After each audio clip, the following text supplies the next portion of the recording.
ஸ்ரீ காளிமாதா ஜோதிடம் பிரபல ஜோதிடர் பண்டித் மகாராஜா. தொழில், காதல், திருமணம், குழந்தை பாக்கியம் மற்றும் மந்திர சூனிய பிரச்சனைகளுக்கு நிரந்தர தீர்வு. வணக்கம். செய்திவீச்சு உங்களை வரவேற்றுக் கொள்கிறது.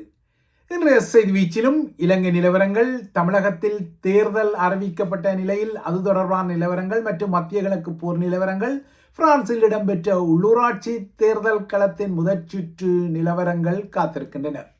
முதலில் இலங்கை தீவு பக்கம் பார்வையை திருப்பலாம்.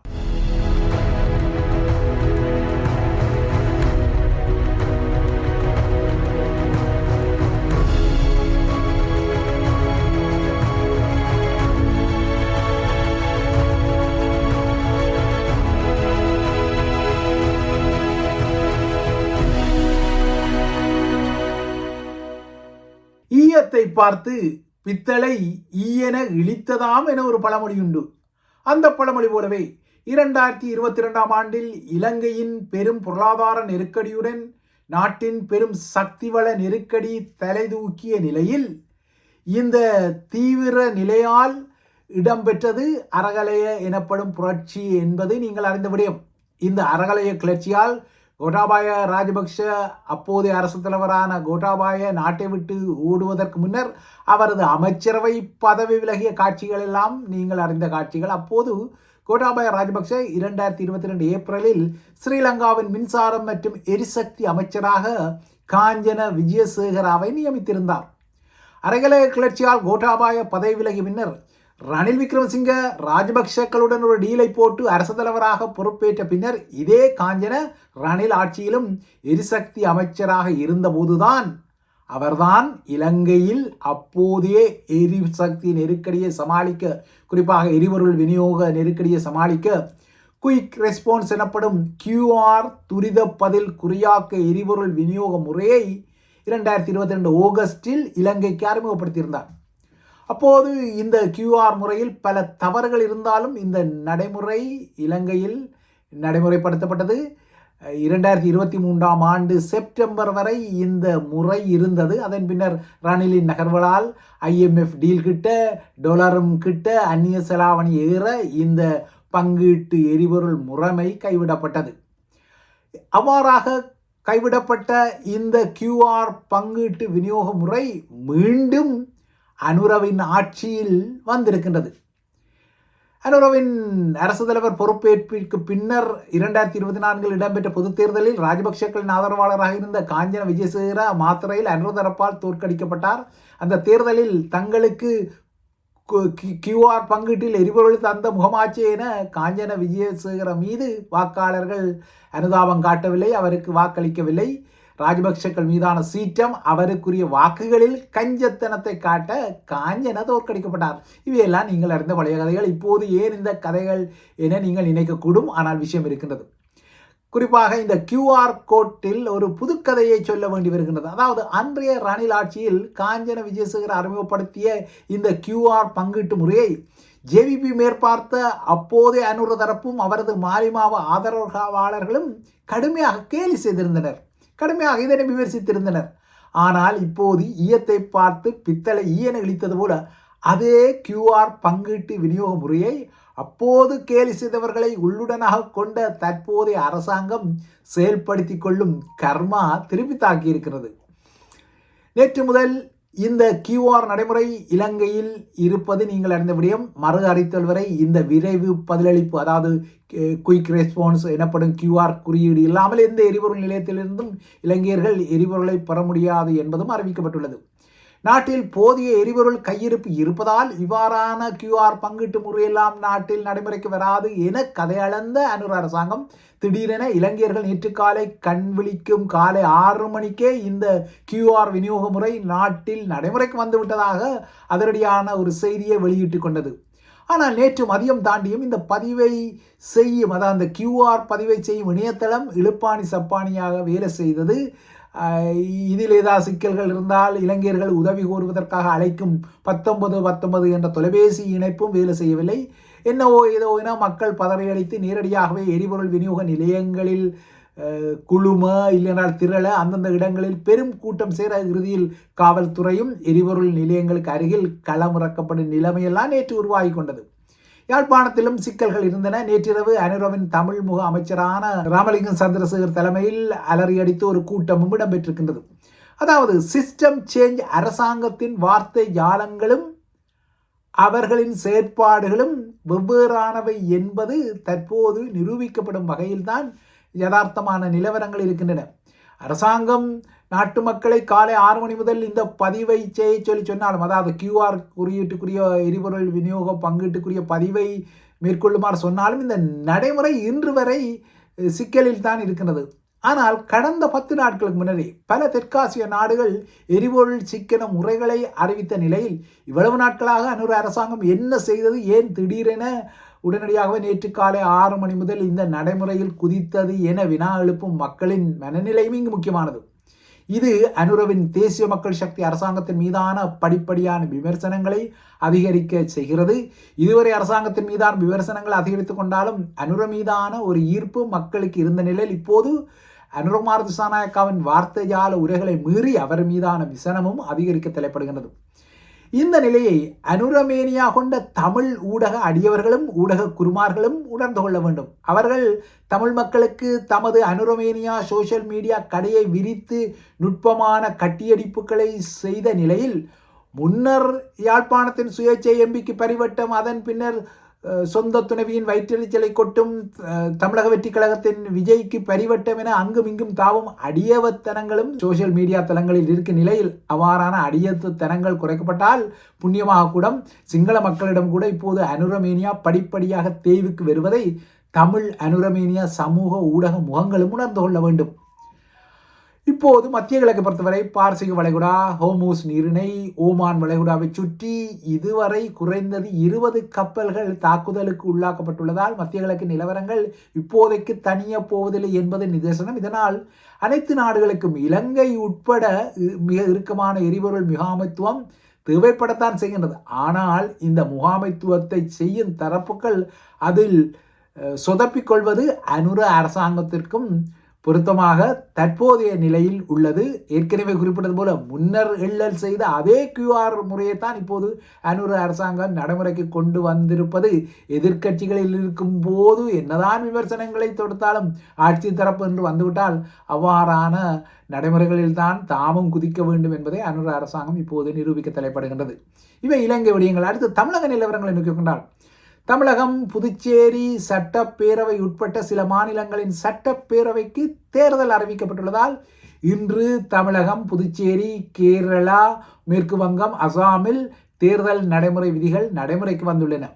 தமிழகத்தில் அடுத்த மாதமான ஏப்ரல் 23ஆம் தேதி ஒரே கட்டமாக வாக்களிப்பு நடைபெற உள்ளது. அதேபோல புதுச்சேரி, கேரளா, அசாமில் ஏப்ரல் 9ஆம் தேதி ஒரே கட்டமாக தேர்தல் நடைபெற உள்ளது. தேர்தல் நடைபெறும் 5 மாநிலங்களும் மே 4ஆம் தேதி வாக்குகள் எண்ணப்பட்டு இறுதி முடிவுகள் வெளியிடப்படும் என இந்திய தலைமை தேர்தல் ஆணையாளர் ஞானேஷ்குமார் அறிவித்திருக்கிறார். இந்த நிலையில் தமிழகத்தில் அதிமுக தலைமையிலான கூட்டணி ஆட்சியை பிடிக்கும் என, இந்த கூட்டணியில் பாஜகவும் இருக்கிறது, இந்த கூட்டணி ஆட்சியை பிடிக்கும் என புதிய கருத்து கணிப்பு ஒன்று வெளியாகி உள்ளதால் இந்த புதிய தகவல் தமிழக அரசியல் களத்தில் பெரும் பரபரப்பை ஏற்படுத்தி இருக்கின்றது. ஏனென்றால் இந்த தேர்தலில் அதிமுக அணி தோல்வியடையும் என்ற ஊகங்கள் எல்லாம் இருந்த நிலையில் இப்போது அந்த அணிதான் ஆட்சியை பிடிக்கும் என புதிய கருத்து கணிப்பு ஒன்று வந்திருக்கின்றது. இதற்கிடையே கரூரில் இடம்பெற்ற பரப்புரையில் நடந்த மரணங்கள் தொடர்பாக நேற்று டெல்லியில் CBI எனப்படும் இந்திய மத்திய புலனாய்வு தலைமை பணியகத்தில் 3வது முறையாக தோன்றிய தமிழக வெற்றி கழகத்தின் தலைவரும் நடிகருமான விஜயிடம் அதிகாரிகள் 7 மணி நேரமாக தீவிரமான விசாரணைகளை நடத்தியதாக தெரிவிக்கப்படுகிறது. இந்த விசாரணைகளின் பின்னர் விஜய் மீண்டும் தமிழகத்துக்கு திரும்பி இருக்கின்றார். இது தமிழக நிலவரங்கள். அடுத்து மத்திய கிழக்கு நிலவரங்களை நோக்கிக் கொண்டால் மத்திய கிழக்கின் எண்ணெய் விநியோகத்தில் பெரிய கடல்வழி அச்சுறுத்தல் சூழல் தொடரும் பின்னணியில் உலக சந்தையில் எண்ணெய் விலை தொடர்ந்து உயர்ந்து வருகின்றது. 2022ஆம் ஆண்டுக்கு பின்னர் முதன்முறையாக நேற்று ஞாயிற்றுக்கிழமை பிரெண்ட் மசகு எண்ணெயின் விலை பீப்பாய்க்கு $105 தாண்டி தனது உச்ச நிலையில் நிற்கிறது. இந்த நிலையில் ஹார்மோஸ் நீரிணையை பயன்படுத்த அமெரிக்கா, இஸ்ரேல் மற்றும் அதன் முக்கியமான பங்காளி நாடுகளுக்கே தடை விதிக்கப்பட்டுள்ளதாகவும் ஏனைய நாடுகள் ஹார்மோஸ் நீரிணையை பாவிப்பதில் எந்த சிக்கலும் இல்லை என ஈரான் தெரிவிக்கின்றது. ஈரானின் இந்த அறிவிப்பானது டொனால்ட் ட்ரம்பின் ஹோமூஸ் காவல் திட்டத்தை, அதாவது ஹோமூஸுக்கு ஒரு போலீஸ் நேவியை உருவாக்க டொனால்ட் ட்ரம்ப் முயலின் நிலையில் அவரது இந்த திட்டத்தை ஈரான் தோற்கடிக்க முனைவது தெரிகின்றது. இதற்கு ஆதாரமாக கடந்த 3 நாட்களாக ஹோர்முஸ் நீரிணை பகுதியில் எந்த ஒரு கப்பல்களும் ஈரானால் தாக்கப்படவில்லை. இதனால் இந்திய கப்பல்கள் உட்பட்ட சில கப்பல்கள் ஹோர்முஸ் நீரிணையை பாதுகாப்பாக கடந்திருக்கின்றன. ஆனால் இஸ்ரேலுக்கோ அல்லது அமெரிக்காவுக்கோ இந்த வாய்ப்புகள் வழங்கப்பட மாட்டாது என ஈரான் குறிப்பிட்டிருக்கின்றது. எனினும் டொனால்ட் ட்ரம்பை பொறுத்தவரை அவர் தொடர்ந்தும் ஹோர்முஸ் நீரிணையில் கடற்கலங்களை இறக்கி பாதுகாப்பான ஒரு பயணத்தை உதவுவதற்கு தான் முயல்வதான ஒரு தோற்றப்பாட்டை எடுத்து வருகின்றார். இதற்காக அவர் நாடுகளிடம் தொடர்ச்சியான அழைப்புகளை விடுத்து வருகின்றார். குறிப்பாக தனது பங்காளி நாடுகளிடம் அவர் இந்த விருப்பத்தை வெளியிட்டிருந்தார். அதாவது ஹோர்முஸ் நேவி கூட்டணியில் சேர்வதற்கு நாடுகள் முன்வர வேண்டும் என குறிப்பிட்ட ட்ரம்ப் சீனா, பிரான்ஸ், ஜப்பான், தென்கொரியா மற்றும் பிரித்தானியா ஆகிய நாடுகள் தமது போர்க்கலங்களை அதாவது போர்க்கப்பல்களை ஹோர்முஸுக்கு அனுப்பும் எனவும் நம்பிக்கை வைத்தார். ஆனால் அந்த நம்பிக்கை சரிவராது என்பதை ஆஸ்திரேலியா, ஜப்பான், ஜெர்மனி ஆகியன இன்று தத்தமது அறிவிப்புகள் மூலமாக வெளிப்படுத்தி இருக்கின்றன. ஏனென்றால் அவை யாவுமே ஹோர்முஸுக்கு தமது போர் கடற்கலங்களை அனுப்பப் போவதில்லை என குறிப்பிட்டிருக்கின்றனர். இதற்கிடையே பிரித்தானிய பிரதமர் ஹேர் ஸ்டாமருடன் ட்ரம்ப் நேற்று தொலைபேசியில் பேசிய பின்னரும் ஹோர்முஸ் நீரிணையை மீண்டும் பாதுகாப்பாக பயணிக்க அனுமதிக்கும் வகையில் ஒரு நிலைமையை உருவாக்குவதா என்ற விடயத்தில் பிரித்தானியாவும் இறுதி முடிவை எடுக்கவில்லை. சீனாவை பொறுத்தவரை தனது எண்ணெய் இறக்குமதியில் 90% ஹோர்முஸ் நீரிணை ஊடாகவே பெறும் போதிலும் ட்ரம்பின் ஹோர்முஸ் போலீஸ் அணியில் அதாவது நேவி அணியில் சேராமல் அது ஈரானிய தாக்குதல்களை தவிர்க்கும் வகையில் சமரசமாக ஈரானுடன் உறவுகளை பேணும் என்பதால் இப்போதைக்கு அமெரிக்காவுக்கு இது தனிமைப்படுத்தலாம் எஞ்சியிருக்கின்றது. இந்த நிலையில்தான் அமெரிக்கா தனது நட்பு நாடுகளுக்கு ஒரு எச்சரிக்கை விடுத்திருக்கின்றது. அதாவது ட்ரம்ப் என்ன கூறுகின்றார் என்றால், இந்த விடயத்தில் நட்பு நாடுகள் உதவ தவறினால் நேட்டோ மிகவும் மோசமான ஒரு எதிர்காலத்தை எதிர்நோக்கும் என அவர் ஒரு ட்ரம்ப் காட்டை அடிக்கின்றார். ட்ரம்பை பொறுத்தவரை தொடர்ந்தும் இந்த நேட்டோவை தொடர்ந்தும் அமெரிக்கா முன்னெடுக்காத ஒரு விடயத்தை முன்னிறுத்தி ஐரோப்பிய பங்காளி நாடுகளை அச்சுறுத்துவது தெரிந்த ஒரு விடயம். இவ்வாறான எச்சரிக்கை விடுத்த ட்ரம்ப் அப்படியே ஈரான் ஃபர்ஸ்ட், கியூபா நெக்ஸ்ட் என எதிர்மோனை பாணியில் கியூபாவை எச்சரித்தார். ஒன்றில் கியூபா விரைவில் அமெரிக்காவுடன் ஒரு ஒப்பந்தத்தை செய்ய வேண்டும், இல்லையென்றால் செய்ய வேண்டிய சம்பவங்களை அதற்கு அமெரிக்கா செய்யும் என அவர் எச்சரிப்பது கியூபா மக்களுக்கு ஒரு அச்சுறுத்தல் விடயம். அத்துடன் கியூபா மக்களையும் சீற்றப்படுத்தும் விடயம். அதாவது கியூபா மீதும் அமெரிக்கா தாக்குதல் நடத்தும் என்கின்ற ஒரு மறைபொருளான செய்தியைத்தான் ட்ரம்ப் தனது இந்த எச்சரிக்கை ஊடாக தெரிவிக்க தலைப்படுகின்றார். கியூபாவுக்கு நிதி ரீதியாக நீண்ட காலமாகவே வெனிசுலா உதவி இருந்தது. வெனிசுலாவும் இப்போது அமெரிக்க பிடியில் இருப்பதால் கியூபாவுக்கும் சவாலான நிலைமைகள் தான். இதனால் தான் ஈரானிய போர் தனிய கியூபாவை அமெரிக்கா பார்த்து கொள்ளும் என ட்ரம்ப் குறிப்பிடுகின்றார். இதற்கிடையே இன்று காலை விடைந்து போர் 16ஆம் நாளுக்கு நுழைந்த போது உலகின் பரபரப்பான விமான நிலையங்களில் ஒன்றாகவும் மத்திய கிழக்கின் மிகப்பெரிய விமான நிலையமாகவும் இருக்கும் துபாய் விமான நிலையம் மீண்டும் ஈரானிய ட்ரோனால் பெரும் அடி வாங்கியது. இந்த ட்ரோன் நகர மையத்தில் உள்ள துபாய் விமான நிலையத்தின் எரிபொருள் களஞ்சியத்தை தாக்கியதால் அது தீப்பிடித்தது. இதனால் துபாய் விமான நிலையத்தின் சர்வதேச முனையம் மூடப்பட்டது. தற்போது எரிபொருள் களஞ்சிய தீ கட்டுப்படுத்தப்பட்டுள்ளதாக அறிவிக்கப்பட்டுள்ளது. துபாயில் நகர மையத்துக்கு அருகில் அமைந்துள்ள இந்த விமான நிலையம் ஏற்கனவே குறிப்பிட்டது போல உலகின் மிகவும் பரபரப்பான ஒரு சர்வதேச விமான நிலையங்கள் ஒன்றாகும். இதனால் தான் இந்த மத்திய கிழக்கு பயண வழித்தடம் தொடர்ந்து முடக்கப்பட்டிருக்கின்றது. ஈரான் மீது தொடர்ந்தும் இஸ்ரேல் தாக்கி வருகின்றது. அதேபோல் இஸ்ரேல் மீதும் ஈரான் பதிலடி தாக்குதல்களை நடத்தி வருகின்றது. நேற்றும் 200க்கும் மேற்பட்ட இலக்குகளை ஈரானில் தமது வான்படை தாக்கியதாக இஸ்ரேல் அறிவித்த நிலையில் இந்த போர் ஆரம்பித்த நாள் முதல் அமெரிக்கா மற்றும் இஸ்ரேலிய இலக்குகள் மீது 700 ஏவுகணைகளையும் 3600 ஆளில்லா வான்கலங்களையும் அதாவது ட்ரோன்களையும் ஏவியதாகவும் ஈரானும் உரிமை கோரியிருக்கின்றது. இதற்கிடையே இஸ்ரேலிய பிரதமர் பெஞ்சமின் நெத்தன்யாகு தாக்குதல் ஒன்றில் பலியாகிவிட்டதான வதந்திகள் ஈரானிய அரச ஊடகங்களால் பரப்பப்பட்ட நிலையில் ஜெருசலேமின் புறநகரில் உள்ள ஒரு உணவு விடுதியில் நேற்று தோன்றிய பெஞ்சமின் நெத்தன்யாகு தான் பலியான செய்திகள் குறித்து எள்ளல் செய்திருக்கின்றார். இறுதியாக பிரான்சில் நேற்று இடம்பெற்ற முதற் சுற்று உள்ளூராட்சி தேர்தலின் முடிவுகளை நோக்கி கொண்டார். நேற்று இடம்பெற்ற இந்த முதற் சுற்று தேர்தலின் முடிவுகளில் 93% உள்ளூராட்சி சபைகளுக்கு முதற் சுற்றிலேயே இறுதி முடிவுகள் கிட்டியுள்ளன. குறிப்பாக மேயர்கள் எனப்படும் அவற்றின் முதல்வர்கள் தெரிவு செய்யப்பட்டுள்ளனர். நாட்டின் தென்பகுதியில் அதிதீவிர வலதுசாரி கட்சியான ரெசம்பிள்மோ நேஷனல், மெரின் லூபனின் ரெசம்பிள்மோ நேஷனல் ஆகிய தேசிய முன்னணி தனது இடத்தை தக்க வைத்திருக்கின்றது. எஞ்சிய இடங்களுக்கு அடுத்த ஞாயிறு 2ஆம் சுற்று வாக்களிப்பு இடம்பெற உள்ளது. இதற்கான வேட்பாளர் பட்டியல்கள் நாளை மாலைக்குள் வெளியிடப்படலாம் என எதிர்பார்க்கப்படுகின்றது. தலைநகர் பாரிஸில் நடைபெற்ற மாநகராட்சி முதல்வர் பொறுப்புக்குரிய 2வது சுற்று தேர்தலில் இப்போது முதல் சுற்றின் முடிவில் 5 வேட்பாளர்கள் தெரிவு செய்யப்பட்டிருக்கின்றார்கள். அந்த வகையில் தான் நேற்றைய முதல் சுற்றின் முடிவு வந்தது. இந்த முதல் சுற்று முடிவில் சோசலிச முன்னணியின் வேட்பாளர் இமானுவேல் கிரிகோரியர் 38.26% வாக்குகளுடன் முதலிடத்திலும், முன்னாள் கலாச்சார அமைச்சரும் வலதுசாரி வேட்பாளருமான ரஷீடா டாட்டி 25.20 என்ற அடிப்படையிலான வாக்கு சதவீதத்தில் 2ஆம் இடத்திலும் நிற்கின்றார். அதேபோல இடதுசாரி லா பிரான்ஸ் இன்சூமிஸின் சோபியா சிக்ரோ 11.81% வாக்குகளையும் பெற்றிருக்கின்றார். இதனால் பாரிஸின் முதல்வர் தேர்தலின் 2ஆம் சுற்று அடுத்த ஞாயிறு மிகவும் பரபரப்பான ஒரு போட்டியாக இருக்கும் என எதிர்பார்க்கப்படுகின்றது. மொத்தமாக இந்த 2ஆம் சுற்று களத்தில் 5 பேர் இருக்கின்றார்கள். நாடு முழுவதும் உள்ள 35,000 நகராட்சிகளுக்கு இடம்பெற்ற இந்த தேர்தலில் லட்சக்கணக்கில், அதாவது 9,04,000க்கும் மேற்பட்ட வேட்பாளர்கள் போட்டியிட்டிருந்தனர். இந்த தேர்தல் களத்தில் பிரான்சில் உள்ள 130 புலம்பெயர் தமிழர்களும் தத்தமது தரப்புகள் சார்ந்த வேட்பாளர் பட்டியலில் இடம் பிடித்த நிலையில், இவர்களில் பாரிஸின் புறநகர பகுதியான டிரான்சியில் தற்போதைய முதல்வர் முதற் சுற்றிலேயே வெற்றி பெற்ற நிலையில் அவரது அணியின் பட்டியலில் இருந்த தானுகா திலீப் குமார், அதாவது ஈழத்தமிழ் பூர்வீகத்தைச் சேர்ந்தவர், அவரும் வெற்றி பெற்றுள்ளதாக தெரிகின்றது. நேற்று இடம்பெற்ற வாக்களிப்பு 2020 கொரோனா காலத்தில் நடைபெற்ற உள்ளூராட்சி தேர்தலில் பதிவான வாக்களிப்பு வீதத்தை விட அதிகமான வாக்களிப்பு வீதமாக இருந்தாலும் ஏனைய அனைத்து தேர்தல்களை விட மிக குறைந்த வாக்களிப்பு வீதமாக, அதாவது 58.5% வாக்குகளாக பதிவாகியுள்ளதால் இது வாக்களிப்பில் பங்கு பெற்றும் பிரெஞ்சு மக்களின் அக்கறையின்மையை எடுத்து காட்டுவதாக கவலைகள் தெரிவிக்கப்பட்டுள்ளன.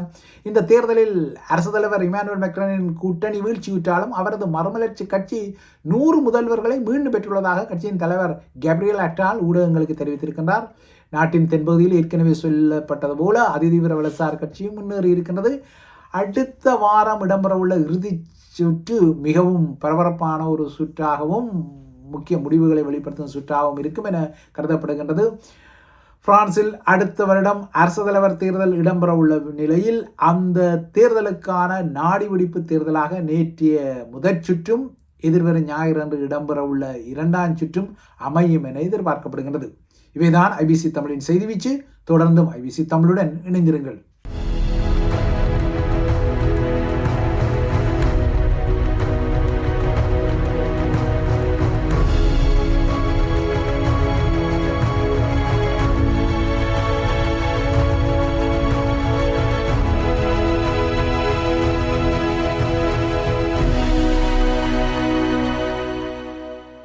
ஸ்ரீ காளிமாதா ஜோதிடம். பிரபல ஜோதிடர் பண்டித் மகாராஜா. தொழில், காதல், திருமணம், குழந்தை பாக்கியம் மற்றும் மந்திர சூனிய பிரச்சினைகளுக்கு நிரந்தர தீர்வு.